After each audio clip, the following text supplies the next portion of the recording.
Bienvenue à tous dans cette nouvelle vidéo, on se retrouve pour une nouvelle vidéo d'analyse sur les Pokémon de la 8e génération. Et on finit, comme je l'ai dit du coup précédemment, et donc pour cette petite soirée, on finit les deux analyses du coup des formes de Galar. Il y a celle-ci et celle qui reste après, et ensuite logiquement on aura tout fini. Mais j'ai expliqué du coup que demain j'allais faire des analyses en fait que j'avais déjà faites il y a quelque temps sur les Pokémon, enfin sur certains Pokémon de la première génération au début du Pokédex, mais j'ai dû les refaire parce que les vidéos avaient un souci.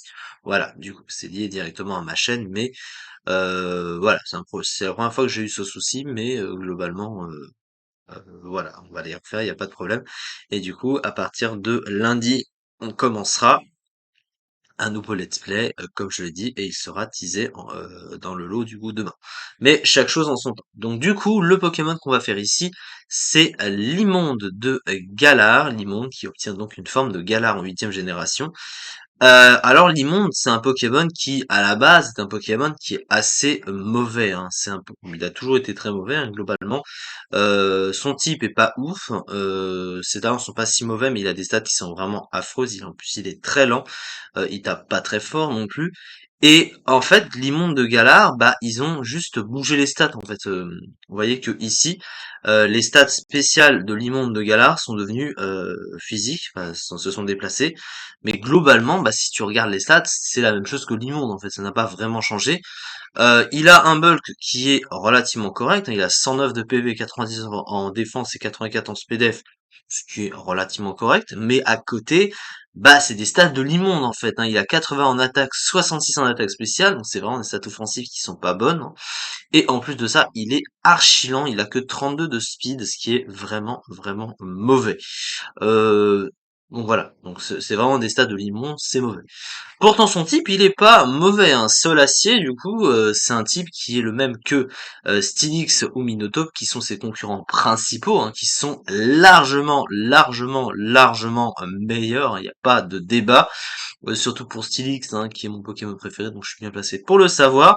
Mais Solacier c'est pas un mauvais type, hein, autant défensivement et offensivement, parce que t'as quand même 7 résistances, plus une double résistance roche au piège de roc, 2 immunités électriques poison, un excellent combo défensif, il a 4 faiblesses extrêmement gênantes quand même à côté, au type combat, feu, sol et eau, les 3 faiblesses du type acier plus la faiblesse eau, c'est des faiblesses qui sont très très gênantes, évidemment, mais défensivement, il a quand même beaucoup de résistance, donc ça reste un type, surtout qu'il a vraiment des résistances de check de type très recherchées en stratégie, et offensivement, bah c'est fort aussi. Sol et acier, c'est vraiment pas mal. T'as pas vraiment besoin de grand chose pour faire la couverture. Une attaque roche, ça suffit globalement.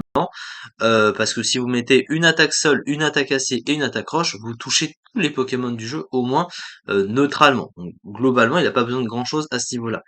Mais en fait, le problème, ça vient déjà des stats, on l'a dit, mais ça va venir aussi d'autres choses. Mais c'est pour ça que en fait, ça n'a pas beaucoup changé par rapport à l'immonde. Alors, son talent, c'est un talent signature qui s'appelle mimétisme. Alors, mimétisme, qu'est-ce que ça fait?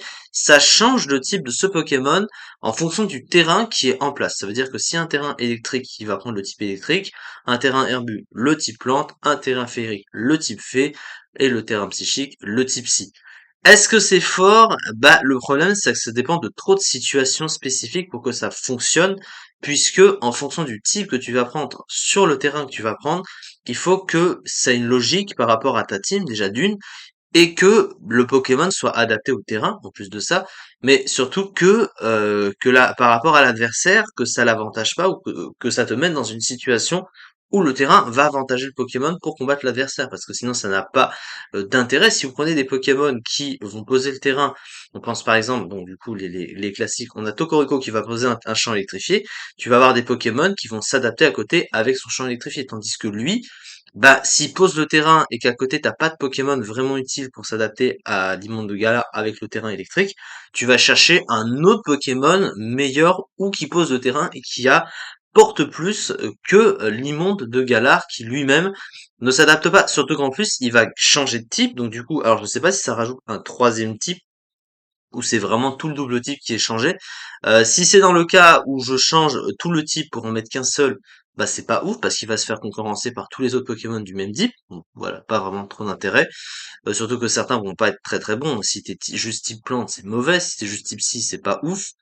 Donc voilà, hein, clairement c'est pas bon. Alors après, s'il a un troisième type, pourquoi pas? Mais bon, hein, ça reste l'immonde derrière, donc c'est pas non plus incroyable. Sur le plan du Moupoul, qu'est-ce qu'on va avoir globalement? Alors ce qui est assez étonnant, c'est que sur le plan du Moupoul physique, il a pas de stat passé qui soit bon, hein, il possède pas de tête de fer ce Pokémon, c'est assez étonnant d'ailleurs de pas avoir de tête de fer, il a que Griffacier. Il a Lumino-Canon, mais c'est une attaque spéciale, donc du coup c'est pas fort. Mais il a pas de tête de fer. À côté, il a des moves offensifs qui sont corrects, il a Séisme notamment, il a aussi des attaques roches, donc ça fait une couverture assez correcte. Sauf qu'à côté, il a un move pool qui est pas incroyable, mais il a pas grand chose en fait globalement. Et il y a pas grand chose non plus qui se démarque en fait de ses concurrents, hein, tout simplement, ou d'autres Pokémon hein, globalement, ou pour au moins comparer et compenser un peu ses statistiques qui sont très très faibles. Il a pas non plus de bombe de soins, c'est dommage. Alors c'est vrai que tous les Pokémon offensifs équivalents n'ont pas de bombe de soins, mais il n'en a pas, ce qui n'arrange pas ce Pokémon. Donc ce Pokémon se classe un peu comme l'immonde, et je ne mens pas en disant ça, puisque regarde les usages, t'as l'immonde de Galar qui est là, t'as l'immonde qui est une place en dessous. Donc c'est vraiment, ils sont vraiment pratiquement autant joués l'un et l'autre, et en Zédu. Donc voilà, hein, ils sont très très bas dans les tiers. Alors après, ils sont pas si mal classés que ça en Zédu, mais bon, ah, voilà, ils sont en Zédu, c'est comme ça. Euh, L'immonde de Galar, alors une très bonne statistique en PV ainsi que de bonnes statistiques en défense et en défense spéciale.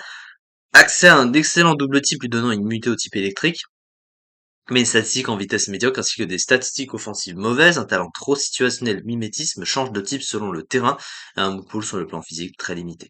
Donc il est mauvais ce Pokémon, la forme régionale, ça reste du Limonde, et il y a de meilleurs Pokémon à jouer, ses concurrents directs, on les a cités. Voilà, pas trop de débat à ce niveau-là. En tout cas, c'est ça pour cette petite vidéo. Il nous reste une seule et dernière analyse sur les Pokémon de la 8e génération, la dernière forme régionale, et ensuite on pourra faire notre fameuse tier list que l'on a attendu, qu'on a bien attendu. Donc elle arrivera à point nommé logiquement. Merci beaucoup en tout cas de m'avoir suivi pour cette vidéo, et à très vite pour la suite.